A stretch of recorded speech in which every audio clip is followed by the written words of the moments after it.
Hi నమస్తే, నేను మీ Ramya. Welcome back to Jasvi cooking recipes. ఈరోజు నేను గ్రీన్ జ్యూస్ హెల్తీగా ఎలా ప్రిపేర్ చేయాలో చూపిస్తున్నానండి.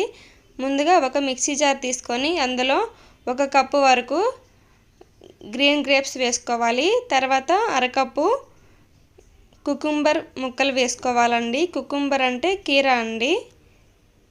వేసుకొని ఒక అరచెక్క నిమ్మరసం పిండుకోవాలి. తర్వాత 1/2 టీ స్పూన్ సాల్ట్ వేసుకొని అరకప్పు వరకు వాటర్ వేసుకోవాలి. వేసుకొని మెత్తగా మిక్సీ వేసుకోవాలండి. వేసుకొని వడకట్టుకోవాలి. ఇప్పుడు ఈ జ్యూస్ని గ్లాసులోకి సర్వ్ చేసుకోవడమే. ఇంతేనండి, రెడీ అయిపోయింది హెల్తీగా గ్రీన్ జ్యూస్. ఈ రెసిపీ మీకు నచ్చినట్టయితే నా ఛానల్ని లైక్ చేసి, షేర్ చేసి, సబ్స్క్రైబ్ చేసుకోండి. Thank you for watching.